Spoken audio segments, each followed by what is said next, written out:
Have a look at this. We've got a pair of VIP tickets to the FIA European Drag Racing Finals at Centerpod Raceway to give away tonight. The prize will include full hospitality and balcony viewing at the start and free access to the pits. Plus, we've got personal mobile radios, or freeways as they're known, courtesy of BT Communication products for each of these three. So let's play Asking Price.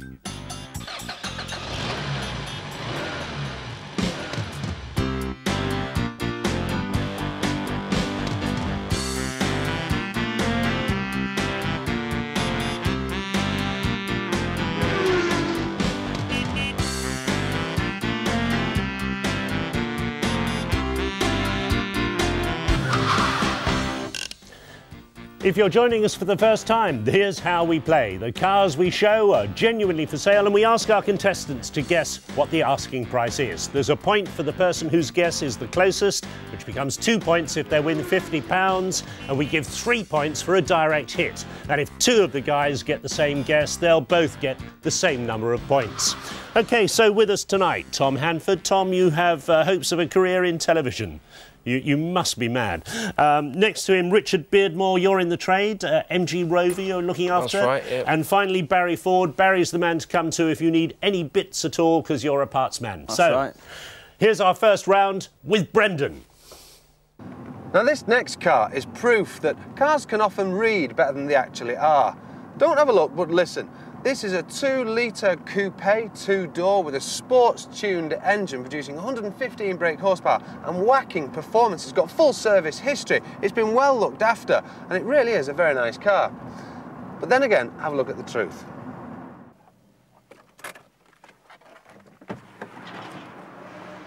Sounds good, doesn't it? But what you've actually got is a pre-Volkswagen Seat Cordoba Cupra SX with very naff tinted windows. Not only they're naff, they're dangerous, I think. It's got 40,000 miles on the clock. It was registered in 1997 and it's on an R plate. Now, it's got a lovely metallic red paint job, which is in very good nick. It's also fully kitted out. It has got a full service history, central locking, colour-coded bumpers, electric mirrors, windows, etc, etc. But, well, it's in good nick, but it's an unusual car and it's pre-Volkswagen, remember that. What's the asking price? Well, there you go. You never believe a man on television, because I think he's wrong. Certainly Volkswagen were looking after Seat by then. So there you go. Seat Cordoba, how do you value it? OK, so there you go. Seat Cordoba.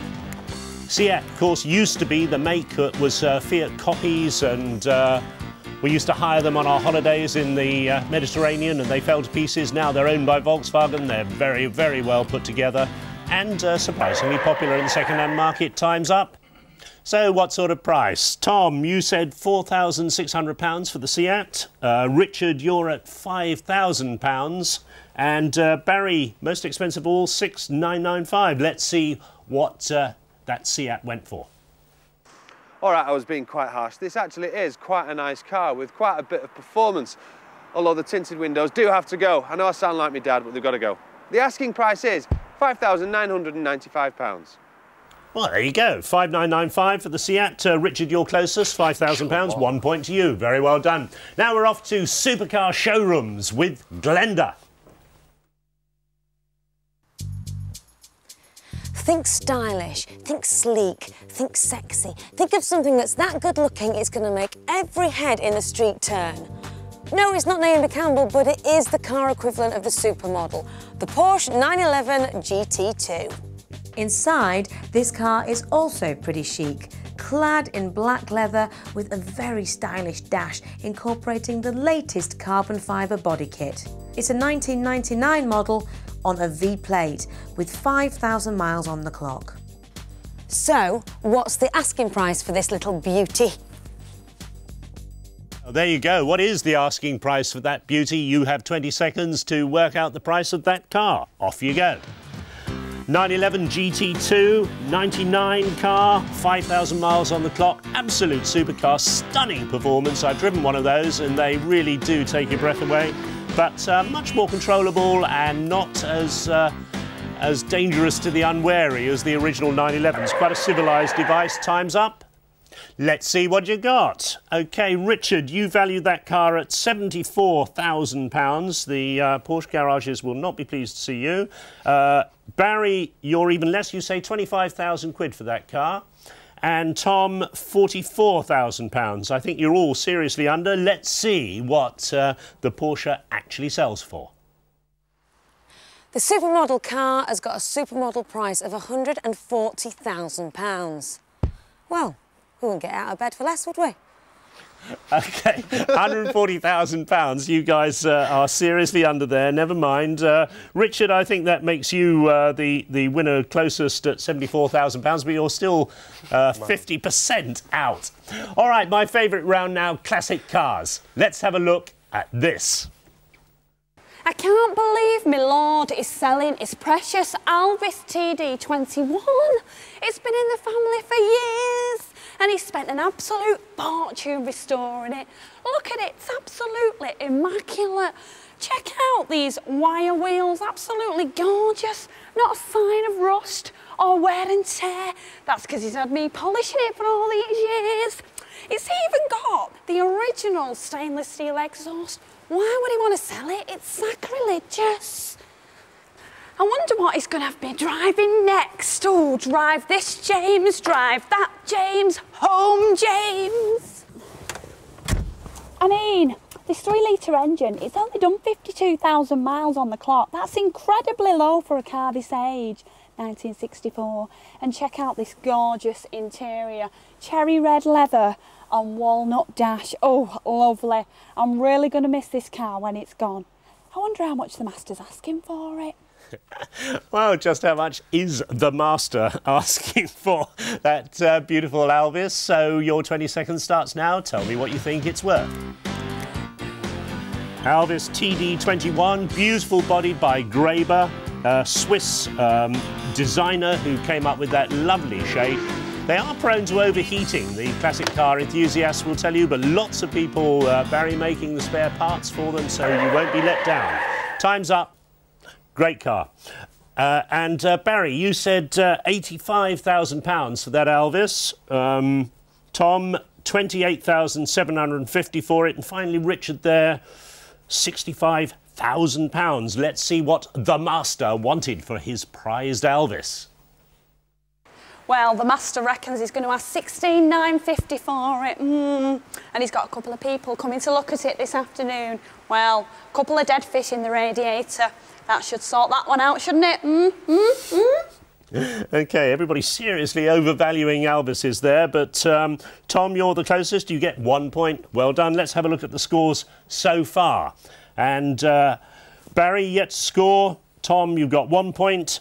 And that makes you, Richard, our leader, with 2 points. OK, now on to our quickfire round, and we'll reveal pictures of cars slowly, and you have to buzz when you think you can guess within £1,000 of the car's value. Points go down as time moves on. You only get 1 chance each to guess. Here comes the first one. What do you think it is? Buzz as soon as you know. Tom, you buzzed. Ford car. And how much is it worth? £8,000. No, you're out, so it's between Richard and Barry. Keep watching at the picture. What is it? Barry? Ford car. And how much? 9,000.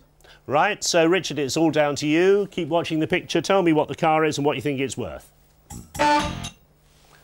Volkswagen Beetle, 11,000. OK, well, you're quite right. It is, of course, Volkswagen's recreated Beetle, but they want £12,380 for it, for no points there. Let's look at the next picture. Tell me when you know what it is and what you think it's worth. Tom, what do you think it is? A Nissan Primera. And what's it worth? 16,000. You're out, so it's between Barry and Richard. Keep looking at the picture. What do you think the car is? Tell me what you think it's worth. Richard. A Lexus at 18,000. Barry, all down to you. What do you think it is? Is it a Hyundai Accent? And how much? 10,000. Sorry about that. Richard, quite right. It is a Lexus. It's the IS 300 saloon, £28,450. No points.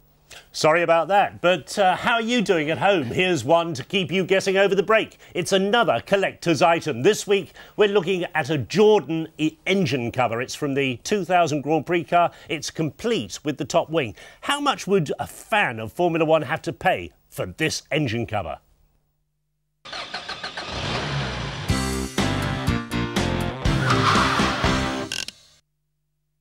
OK, we showed you that Jordan engine cover painted in the picturesque village of Wheatley just down the road from me. Should you wish to add this to your collection, it would set you back just £800, and I think that's really cheap. OK, back to the game now and our auction round. We're down the auctions with Jo Blakeway. Let's see what she found. We've done our nosing round again. Don't forget that we're looking for the actual selling price in this round, what the car went under the hammer for. We found a Citroën this week. It's a BX 1.6 TGS automatic with only 10,000 miles on the clock. Now, given that the car's on a K plate and it was first registered in August 1992, this does seem very low indeed. In fact, there's no backup on the mileage for this car, so it'll be something the bidders have to keep in the back of their minds. This roof discoloration suggests some respray work maybe, and if you find a car with a tow bar, it'll give you a further clue as to how it's been used. OK, so what do you think this car went for? I'd be deeply suspicious of that. I think it's more like 100,000 miles from the state of the bumper and things. But there you go, guys. How do you value that BX?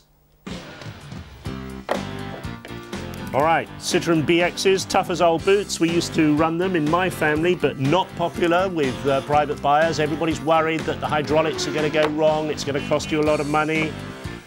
Are they right or not? Funnily enough, the hydraulics usually are quite reliable. It's the rest of the BX that falls to pieces round it. So, time's up.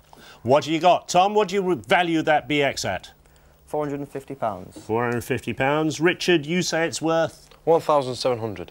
You're the auctioneer's friend. And Barry, what do you think it's worth? £500. 500 quid. OK, let's see what the hammer fell at that day's auction. All done at 225. It goes once. And 225. That thing should be making £400, surely.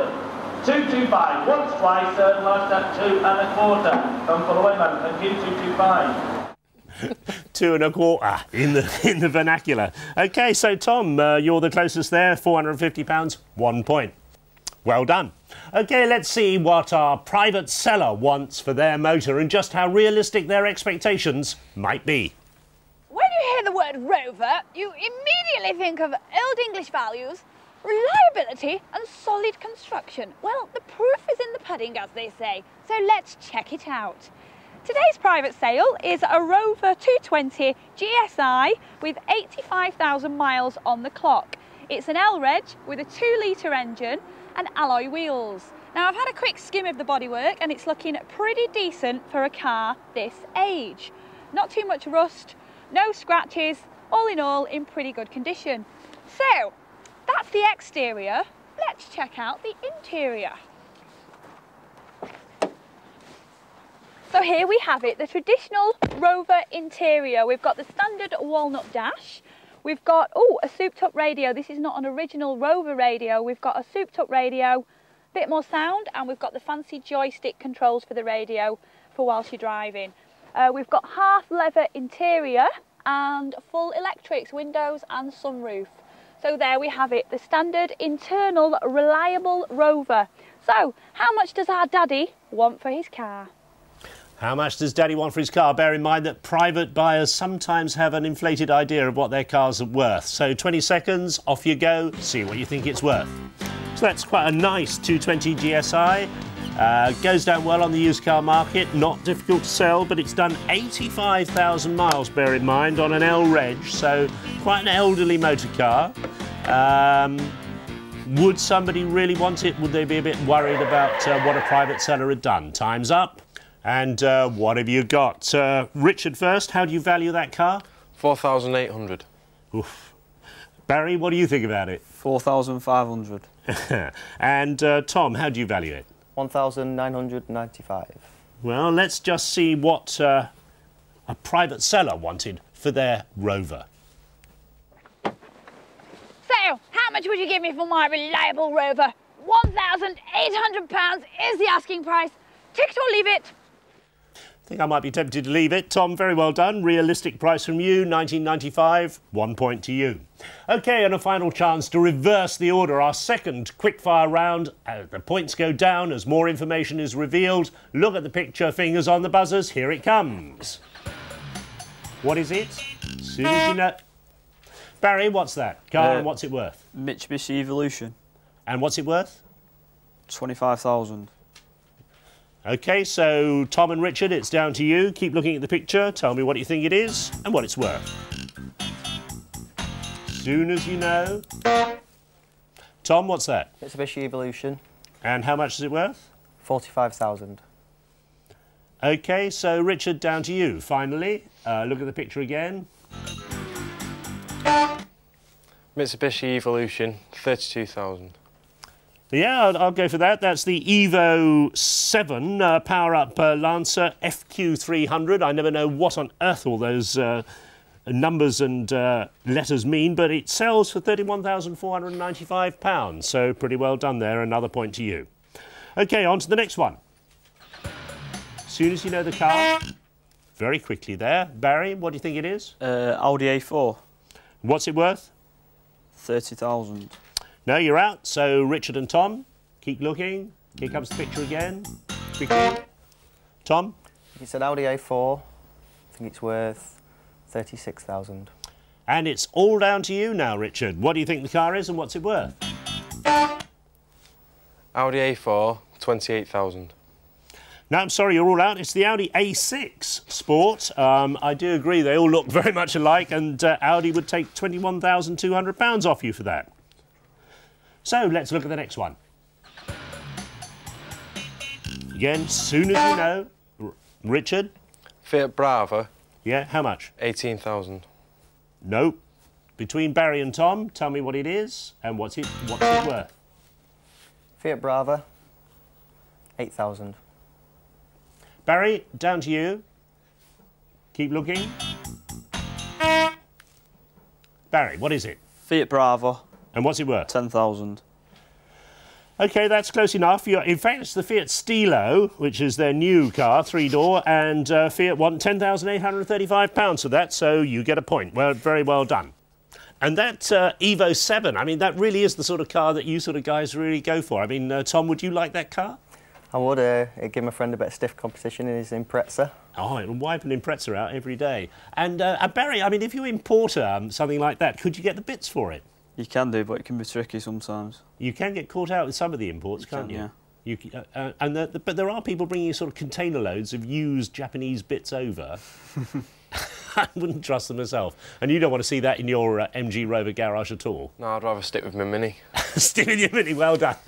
OK, let's see how that affects the final scores. They stand at Barry at 2 points, and we have a tie. Tom on 3 points, and Richard on 3 points as well. Very well done, guys. So, you take away your freeways no matter what happens, but Tom and Richard are through to our final payoff round, and they could be on track to enjoy that day at the drag racing. We're going to show you one more car, and if either of you get within £2,000 either side of this particular car's asking price, then one of you two will win our staff prize. Now, you keep the stuff we've given to you already, and this would be on top of that. So, are you ready? Here we go. Let's have a look at that car. Now, I used to think of the Ford Puma as a bit of a fiesta in a dress. Well, if this is a transvestite, I really quite fancy it. It's a Tickford conversion. They only made 24 of these, and that's going to add considerable value. It is, of course, a Ford Puma Ford racing car. It's a 1.7 16 valve. It's got 170 brake horsepower, and it's beautiful. It's W registered from 2000, and the beauty, it doesn't stop outside. Have a look at this. Now, I'm not normally the kind of person who is seduced by a bit of man-made suede and a shiny knob, but this electric blue is absolutely stunning. Tickfords have got it first class. It's got 6,000 miles on the clock, and all over is in fantastic condition. So, back to you in the studio, what is the asking price? It's a Ford Puma, you know, fine, but a very, very special one. So you've got to decide just what that Puma is worth with all the Tickford additions to it. So 20 seconds. Go on, both of you. What do you think the car's worth? Ford Puma, of course, has a Yamaha engine with special plasma technology on the side of the cylinders, and we all said to them, well, when the engine wears out, what happens? And they said, oh, it goes back to Japan to be resurfaced. Time's up. Let's see what the two of you thought that Puma was worth. Tom, what do you think? £22,000. 22,000, that's very special Puma. And Richard, what do you think it's worth? 23,600. 23,600. Let's see what that Puma really went for. A stunning car, but with a stunning price tag. I'm afraid for all of this beauty, even if it is in a dress, you're going to have to pay £15,995. So, a fraction under £16,000 for that car. Surprisingly cheap, actually, when you look at the specification. You both thought it was going to be a lot more, but Tom, you were the closest, but I'm afraid that doesn't take you to the Centre Pod track. You were disappointed about that? You a drag racing fan? I am, yeah. But I'll be going Centre Pod this year, later on in the year, though. You go every year, so... Yeah. I mean, do you really like the Fuelers? What's your favourite car at the drag racing? The Fire Force 2. And what about the jet cars? Yeah, Fire Force 2. Oh, well, that's the jet car. To us uninitiated, I mean, the noise is just indescribable, isn't it? Yeah. Exciting? It is, but it's very deafening. And are you a drag racing fan? No, but it would have been a nice experience. But a one-off experience. You take your earplugs anyway. And Barry, how about you? Are you into drag racing? I've never been. I've only watched it on telly, so... And what do you think of it when you saw it? It's pretty amazing. Still, you've still got your freeway radios, and you'll be able to talk, if not to each other, to all sorts of other people with those excellent communicators. So there you go. Very well done, guys. Thanks very much indeed. And that's it for this week's Asking Price. Here's another one for you at home. Just put these three cars in their correct order of value. We've got the Subaru Impreza WRX STI, that's Tom's friend's car, the new Range Rover, and that fantastic Maybach saloon from Mercedes. And the answers on our website at www.menandmotors.co.uk. See you next week. Think stylish, think sleek, think sexy. Think of something that's good. Could I just do that again, because I didn't speak English then? It's a Pickford conversion. No, it's not. It's a f***ing Tickford conversion.